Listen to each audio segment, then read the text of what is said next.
Thank you, Mark.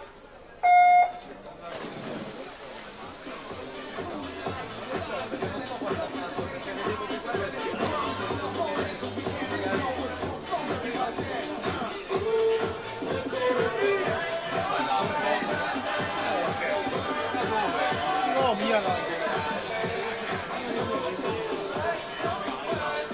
Dunque siamo in vasca in corsia numero 4, Alessio Gerardin in questa gara è stato medaglia d'oro ai criteri allo stadio del nuoto di Riccione, per lui inoltre la medaglia d'argento nei 1500 stile libero. Abbiamo ricordato la sua freschissima partecipazione in Coppa Komen a Malta la scorsa settimana, manifestazione in cui ha vinto la medaglia d'argento proprio in questa gara dei 200 farfalla e medaglia di bronzo, chiedo scusa, nei 200 farfalla e il bronzo anche nella staffetta 4x200 stile libero. 60 e 67 il suo passaggio ai 100 metri.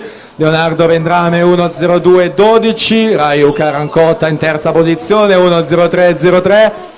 Record della manifestazione proprio dell'atleta in corsia 4 Alessio Gerardino, ottenuto l'anno scorso al secondo anno di categoria ragazzi, 2:08 e 83.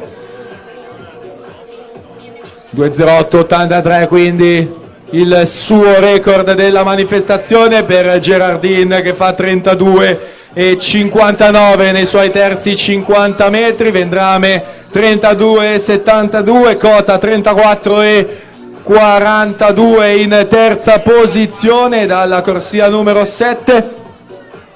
Ma siamo già alle ultime bracciate per Alessio Gerardin, campione italiano giovanile, bronzo in Coppa Komen. Il suo record è 2:08 e 83. Alessio Gerardin si aggiudica questa prima serie, i 2:06 e 79, dunque migliora se stesso rispetto allo scorso anno e ottiene il nuovo primato della manifestazione.